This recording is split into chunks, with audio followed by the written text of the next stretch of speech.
Hello दोस्तों, स्वागत है आपका अपने YouTube चैनल गायत्री मेडिकल में, जहां आप पाते हैं दवाइयों की संपूर्ण जानकारी। आज इस वीडियो में हम बात करेंगे जॉइंटिस ट्रीटमेंट के बारे में, और जॉइंटिस को हिंदी में पीलिया भी कहते हैं। इस वीडियो में जॉइंटिस और जॉइंटिस के ट्रीटमेंट की बात करेंगे, और साथ ही जानेंगे जॉइंटिस ट्रीटमेंट में यूज होने वाली दवाओं के बारे में, यूज, डोज, साइड इफेक्ट और प्रिकॉशंस के बारे में। चलिए वीडियो की शुरुआत करते हैं।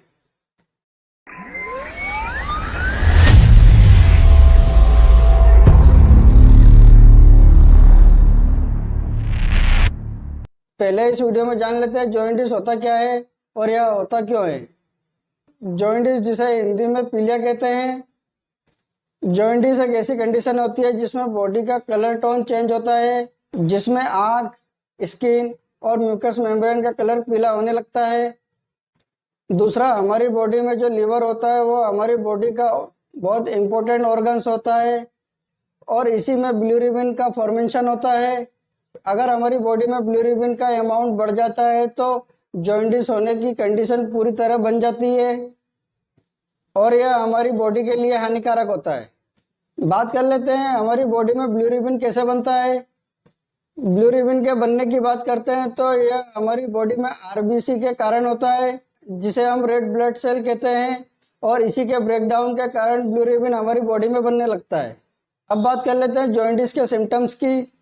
जॉइंटिस के सबसे कॉमन सिम्टम्स की बात करते हैं तो इसमें फीवर होता है।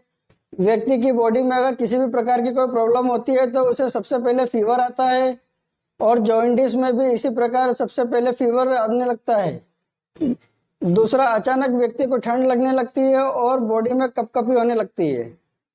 तीसरा, व्यक्ति को वीकनेस होना। व्यक्ति को जब किसी भी प्रकार की बीमारी होती है तो उसको वीकनेस जरूर होती है, और इसी प्रकार जॉइंटिस में भी वीकनेस होने लगती है।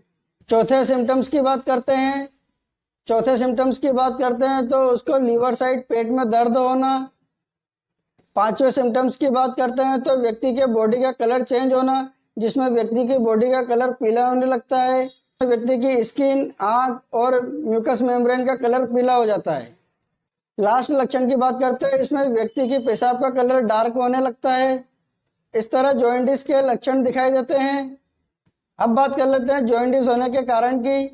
सबसे कॉमन कारण की बात करते हैं तो हमारी बॉडी में आरबीसी का लेवल कम हो जाता है, यानी रेड ब्लड सेल डिस्ट्रॉय होने लगते हैं, जिसके कारण हमारी बॉडी में बिलिरुबिन का लेवल बढ़ जाता है, और इसी के कारण हमारी बॉडी में जॉइंटिस होने के कारण बन जाते हैं। दूसरे कारण की बात कर लेते हैं।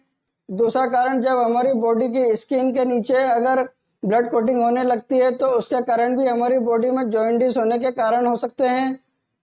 तीसरा कारण है हमारी बॉडी में ड्रग की टॉक्सिसिटी होना। व्यक्ति किसी न किसी कारण से टेबलेट हमेशा बार बार लेता रहता है, जिसकी वजह से उसकी बॉडी में ड्रग की टॉक्सिसिटी बन जाती है, और इसी के कारण वह बार बार बीमार होने लगता है।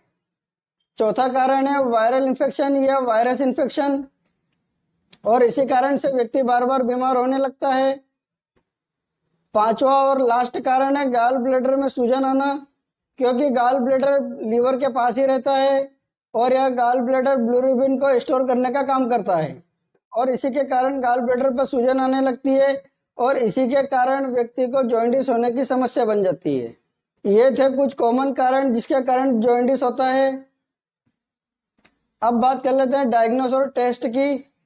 पहला होता है फिजिकल एग्जामिनेशन। इसमें डॉक्टर आपको सिर्फ नॉर्मल जांच करता है और आपसे कुछ क्वेश्चन पूछते हैं। दूसरा, यूरिन टेस्ट होता है, जिसमें कलर कॉम्बिनेशन चेक किया जाता है, जिससे पता लगाया जा सके कि आपको कौन सा जॉन्डिस हुआ है। तीसरा, ब्लड टेस्ट सीबीसी होता है, जिसमें आपको हीमोग्लोबिन, आरबीसी, डब्ल्यूबीसी, प्लेटलेट्स, ये सभी तरह के इसमें चेकअप होते हैं। चौथा टेस्ट होता है एलएफडी, जिसे लीवर फंक्शन टेस्ट भी कहते हैं। ये थे कुछ टेस्ट जिसे डॉक्टर हमेशा करवाते हैं। अब बात कर लेते हैं ट्रीटमेंट और डोज की। इसके ट्रीटमेंट में डॉक्टर आपको सिम्टोमेटिक ट्रीटमेंट देते हैं, जैसे जॉइंटिस के लिए एपामर्ज टेबलेट दी जाती है। एपामर्ज टेबलेट के कंपोजिशन की बात करते हैं तो इसमें एल ऑर्निथिन और एल एस्पिरेटेड कंपोजिशन होता है। इसे जॉइंटिस के लिए यूज किया जाता है। इस टेबलेट के डोसेस की बात करते हैं तो इस टेबलेट को दिन में 2 बार दी जाती है, और इस टेबलेट को खाना खाने के बाद यूज किया जाता है। अगले टेबलेट की बात करते हैं तो पेशेंट को एंटीबायोटिक टेबलेट दी जाती है, जिसमें सिफोलेक और 200 टेबलेट दी जाती है। इसके कंपोजिशन की बात करते हैं तो इसमें सिफेक्जिम 200 mg और ऑफ्लैक्सासिन 200 mg की इसमें यूज की जाती है।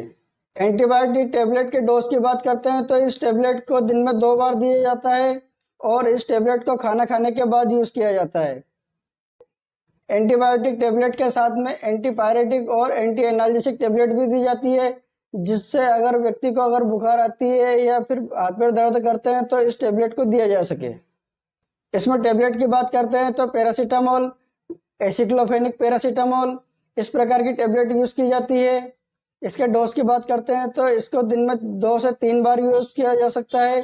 अगर व्यक्ति को ज़्यादा जरूरत लगती है तो उसको दिन में 3 से 4 बार भी यूज किया जा सकता है।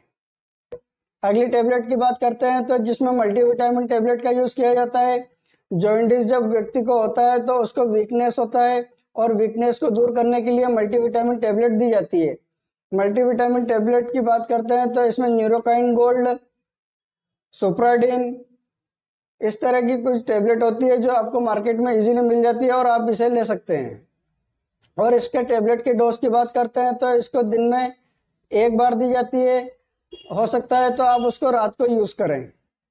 अगली मेडिसिन की बात करते हैं तो इसमें लीवर टॉनिक दिया जाता है। लीवर टॉनिक की अगर बात करते हैं तो इसमें लीव 52 और लीव 52 DS सिरप का यूज किया जाता है। इसके अगर डोज की बात करते हैं तो इसको दिन में 2 बार यूज किया जाता है। आप इसे खाना खाने के बाद यूज करें और यह सिरप लीवर के लिए सबसे अच्छी मानी जाती है, तो आप इस सिरप का बिल्कुल यूज करें। और इसी के साथ व्यक्ति को कोलेस्ट्रामाइन पाउडर भी दिया जाता है, जिससे व्यक्ति के कोलेस्ट्रॉल का लेवल मेंटेन रहता है और यह पाउडर कोलेस्ट्रॉल को मेंटेन करने के लिए यूज किया जाता है। और यह जॉइंटिस की प्रॉब्लम को ठीक करने के लिए कोलेस्ट्रॉल का बहुत ज़्यादा रोल होता है। अगली मेडिसिन की बात कर लेते हैं जिसमें पेंटापेराजोल और रेबिपेराजोल का भी यूज किया जाता है। आप अगर इतनी सारी टेबलेट का यूज करते हैं तो आपको गैस्ट्रिक प्रॉब्लम हो सकती है, इसके लिए इस टेबलेट और कैप्सूल का यूज किया जाता है। पेंटापेराजोल और रेबिपेराजोल के डोज की बात करते हैं तो इसे खाली पेट लिया जाता है और इसे दिन में 1 बार दिया जाता है। अब बात कर लेते हैं लास्ट मेडिसिन IV फ्यूजन की। पेशेंट को ड्रिप भी लगाई जाती है, जिसमें पेशेंट को हेपामर्ज इंजेक्शन यूज किया जाता है और हेपामर्ज इंजेक्शन को NS बोतल के साथ यूज किया जाता है। और डॉक्टर डेक्सट्रोज 5% का भी यूज करते हैं कभी कभी डॉक्टर 10% का भी यूज कर सकते हैं। और इस IV फ्यूजन में भी बहुत सारे इंजेक्शन मिलाए जाते हैं, जैसे एंटीबायोटिक, एंटीपायरेटिक और मल्टीविटामिन जैसे इंजेक्शन इसमें यूज किए जाते हैं। इस प्रकार पेशेंट को जॉइंटिस का ट्रीटमेंट दिया जाता है। अब बात कर लेते हैं इसके साइड इफेक्ट की। इसके साइड इफेक्ट की बात करते हैं तो इसके कुछ कॉमन साइड इफेक्ट हो सकते हैं, जैसे nausea, vomiting, abdominal pain, headache, loose motion, diarrhoea, dizziness, gastric irritation. इस प्रकार इसके कुछ कॉमन साइड इफेक्ट हो सकते हैं। अगर आपको इसके अलावा और कोई साइड इफेक्ट होते हैं तो आप इस टेबलेट को लेना बंद करें और डॉक्टर से मिलें। आपसे एक रिक्वेस्ट करूंगा, आप अपनी मर्जी से किसी भी प्रकार की कोई दवा का यूज ना करें। आप अपने डॉक्टर या किसी फार्मासिस्ट की सलाह से ही किसी भी टेबलेट का यूज करें। उम्मीद करता हूं कि आपको जॉइंटिस के ट्रीटमेंट के बारे में पूरी जानकारी मिली होगी। अगर वीडियो अच्छा लगे तो लाइक करें, शेयर करें, सब्सक्राइब करें, जिससे और भी लोगों को जानकारी मिल सके। जय हिंद, जय भारत।